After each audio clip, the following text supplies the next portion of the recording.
Every spiritual concept explained in 10 minutes by Tune Explainer.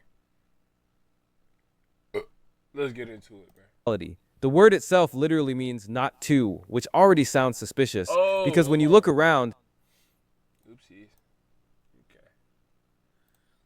non-duality. The word itself literally means not to, which already sounds suspicious, because when you look around, life clearly looks like a lot of things, you and other people, mind and body, subject and object, two things everywhere. But non-duality argues that this separation is not actually fundamental to reality, it's something the mind creates to organize experience. Think about it like this. Your brain is basically a very enthusiastic label maker. This is me, that is the world, that is my annoying neighbor. The mind divides reality into pieces so it can function, but non-dual philosophies, like Advaita Vedanta, Zen Buddhism, and Taoist philosophy, say that underneath all those labels, reality itself is not divided. At the deepest level, it is just awareness.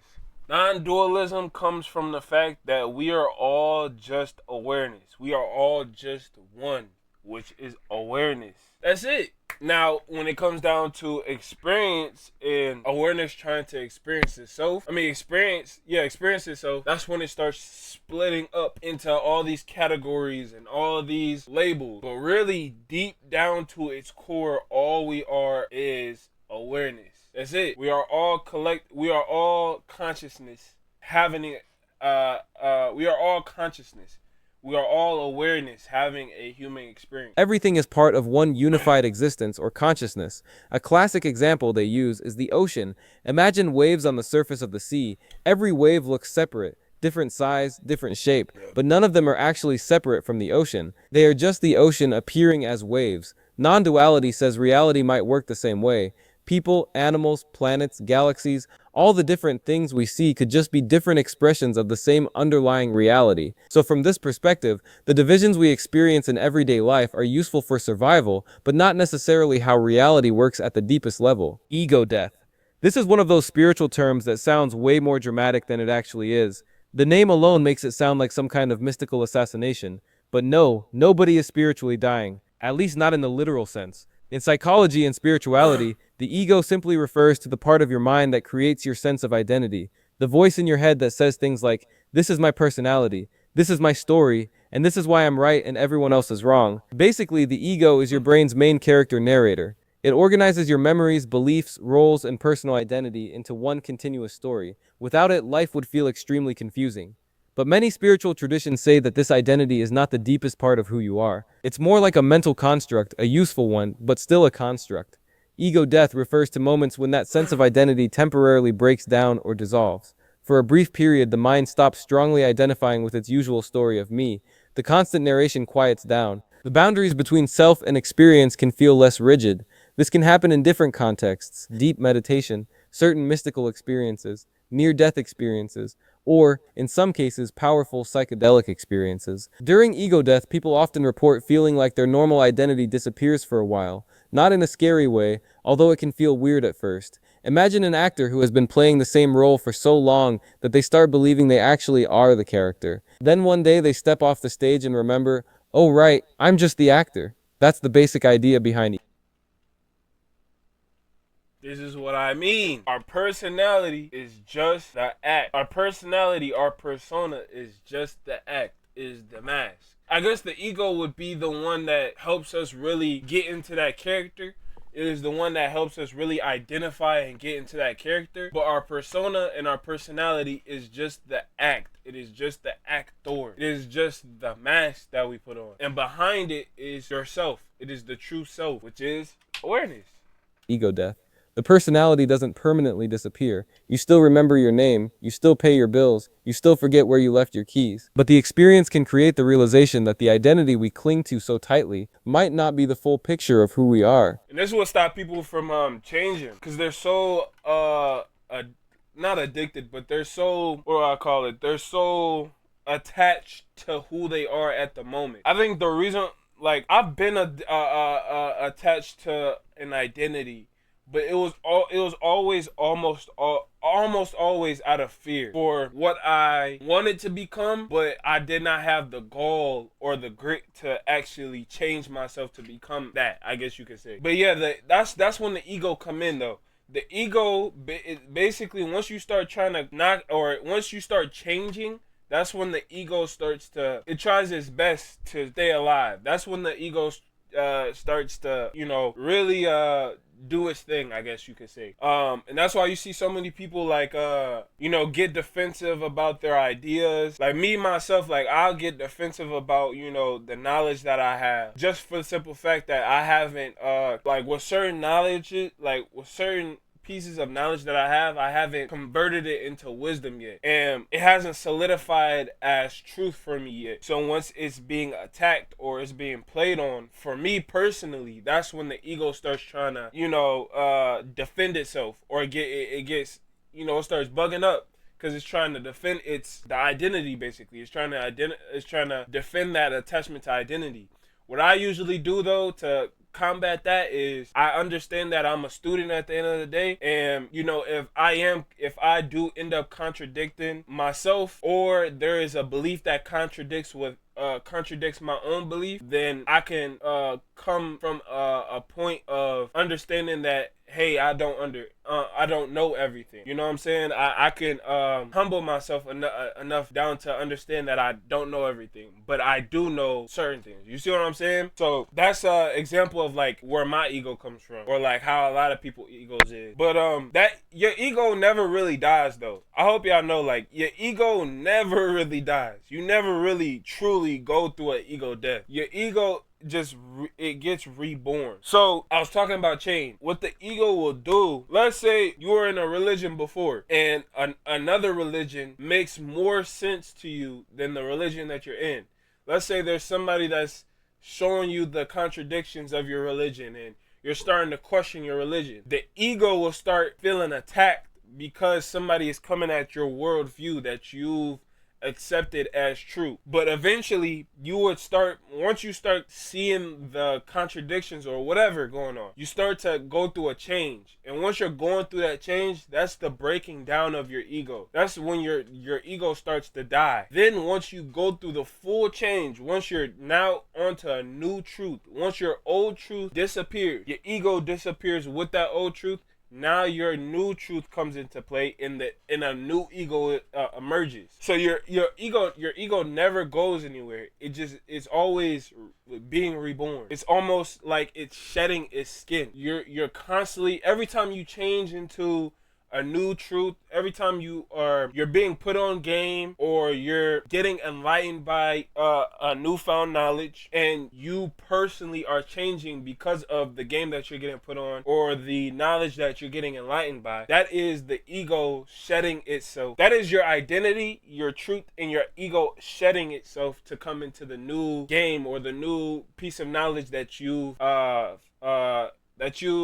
attained, basically. So your ego never really goes nowhere. It just goes through a shedding period. It sheds from its old skin, its old identity, and its old truth, and it goes to the new one. It never really goes nowhere. Higher self. This is one of those spiritual terms that sounds very mystical, but when you ask 10 people what it means, you'll probably get 12 different answers. In general, the higher self refers to the idea that beyond your everyday personality, your habits, fears, opinions, and random late-night thoughts, there exists a deeper, wiser level of consciousness connected to you. Think of your normal self as the version of you that handles daily life, the one worrying about money, deadlines, and all. But the higher self, according to many spiritual traditions, is the more expanded version of you that isn't caught up in all that noise. It's often described as the part of your consciousness that is calm, aware, intuitive, and connected to a larger reality.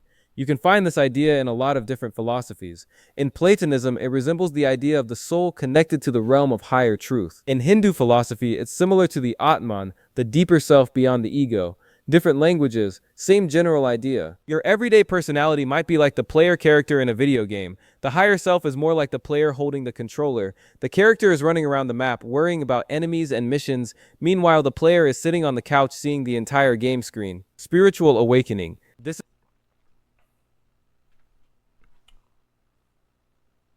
I was gonna say something about the higher self, but I just forgot. I just fucking forgot, man. This is one of the most talked about ideas in spirituality, and also one of the most misunderstood, because the name makes it sound like something very dramatic happens. Like one morning you wake up glowing, floating 3 inches above your bed, suddenly understanding the secrets of the universe. Unfortunately, most awakenings are much less cinematic than that. In simple terms, spiritual awakening refers to a shift in how a person perceives reality, themselves, and their place in the world. Before this shift, most people experience life on autopilot. You follow routines, adopt beliefs from society, identify strongly with your roles, opinions, and personal story. Your worldview feels fixed. Awakening describes moments when that worldview starts to crack open. People begin questioning things they previously took for granted, ideas about identity, reality, purpose. It's less like gaining new information and more like seeing the same reality from a completely different angle. Also, awakening doesn't necessarily mean someone becomes enlightened, perfect, or permanently peaceful. Instead, awakening is usually described as the beginning of a process, not the end of one.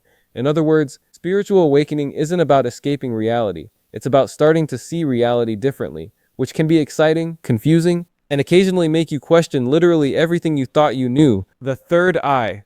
Spiritually speaking, the third eye isn't growing a physical eye in the middle of your forehead.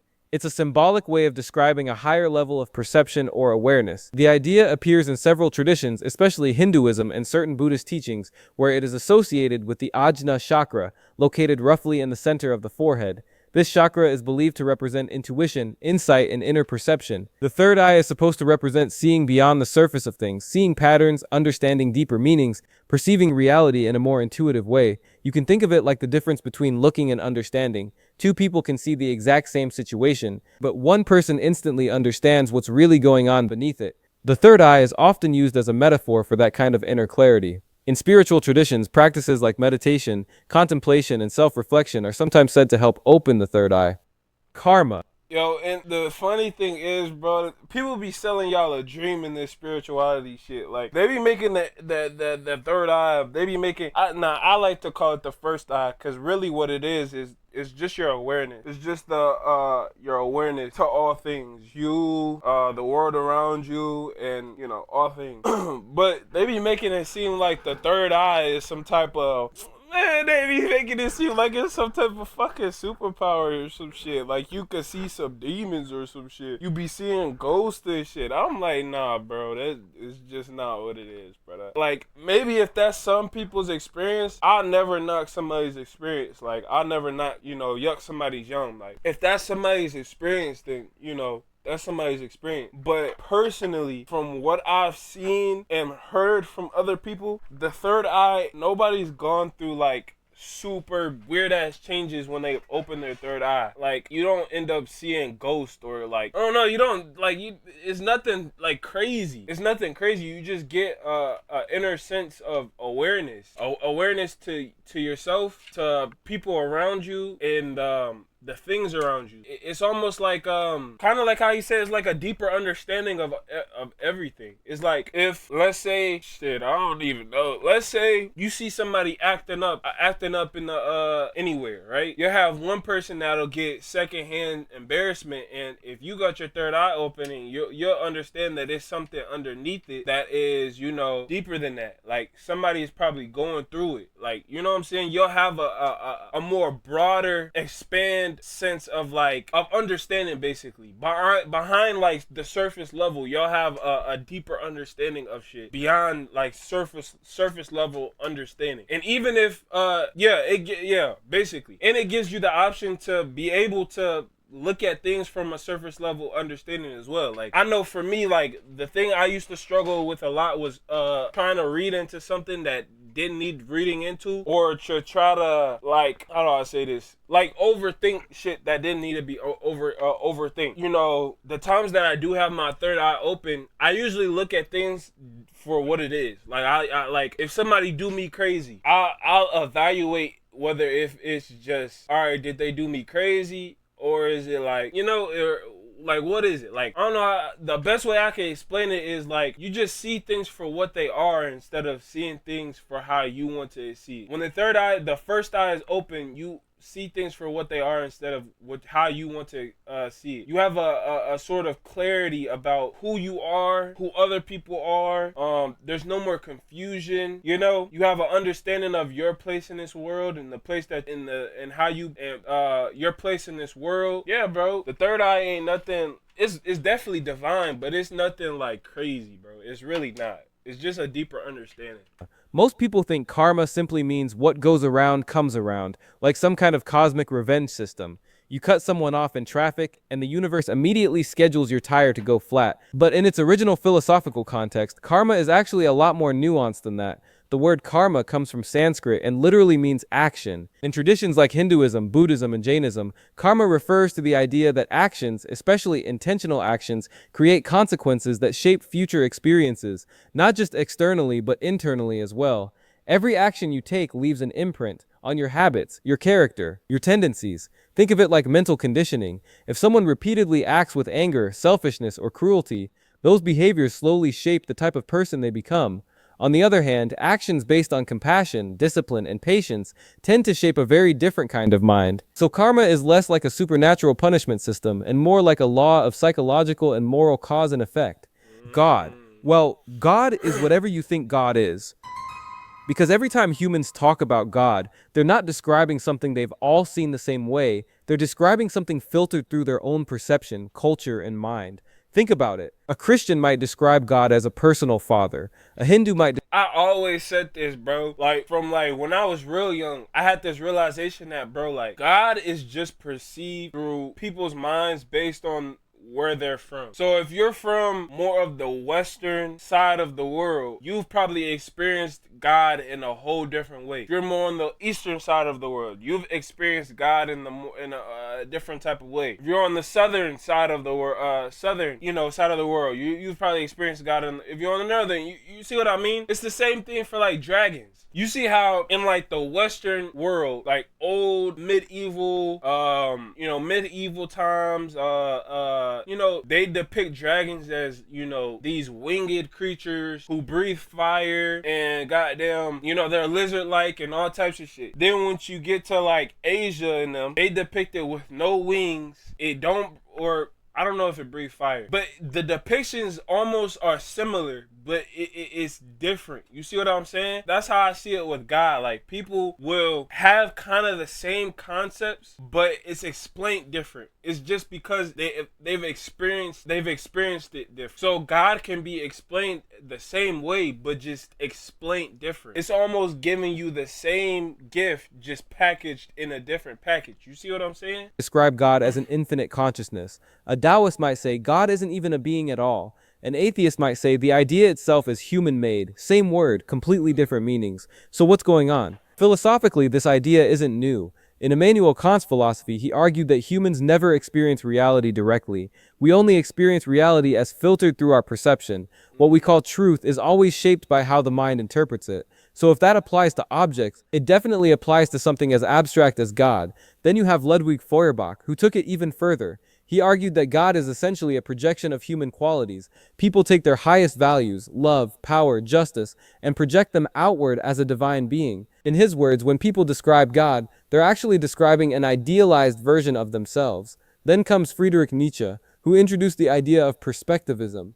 The idea that there is no single objective viewpoint of truth, only interpretations shaped by perspective. So when different people define God differently, Nietzsche would say, of course they do. They're all interpreting through their own lens. So when I say God is whatever you think God is, I'm not saying God changes form like a shapeshifter. I'm saying your experience and definition of God is inseparable from your perception, because you don't interact with God directly. You interact with your understanding of God. And that understanding is built from your upbringing, your beliefs, your experiences, your psychological needs, your worldview. So in practice, the version of God that exists in your life is the version your mind is capable of perceiving. This is why I say nobody is wrong for their belief. Yeah, it does blind some people from having deeper understanding and beliefs, but truth be told, bro, if you're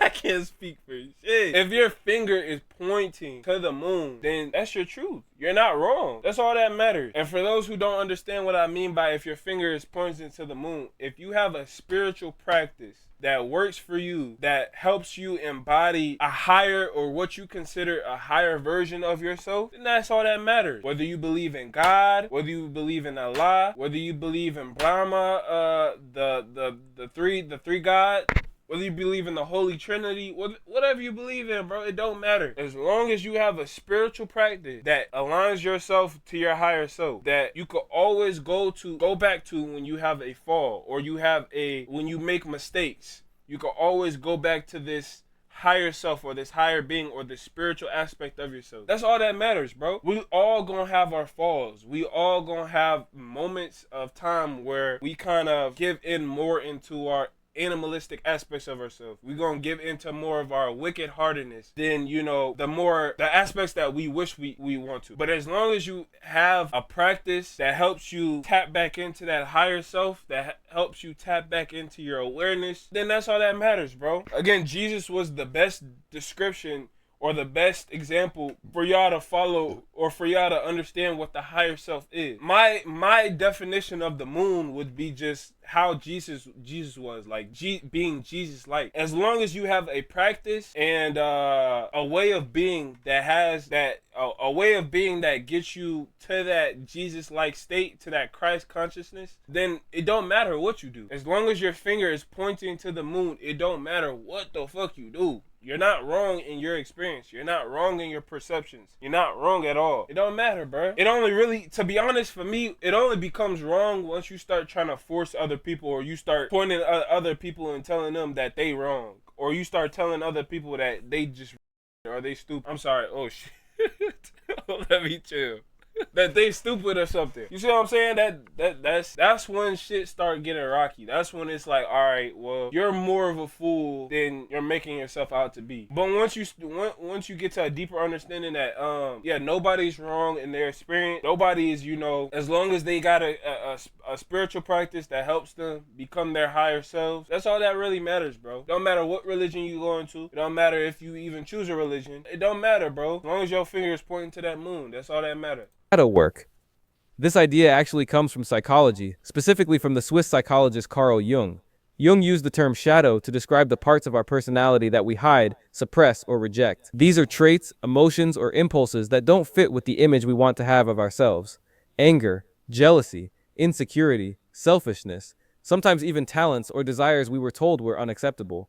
Instead of acknowledging these parts, people often push them out of conscious awareness. Basically, the mind goes, yeah, we're just going to pretend that part of me doesn't exist. But the thing is, ignoring the shadow doesn't make it disappear. It just means it starts influencing your behavior from the background. For example, someone who believes they are always calm and nice might secretly suppress their anger, but that anger might still come out in indirect ways. Shadow work refers to the process of recognizing and integrating these hidden parts of the personality, not to justify harmful behavior, but to become more aware of what is actually happening inside your own mind. I actually made another video where I break down the different shadow work concepts and how they work in detail. So after this video, you might want to check that one out too. Okay. Cool little vid. Fuck with it.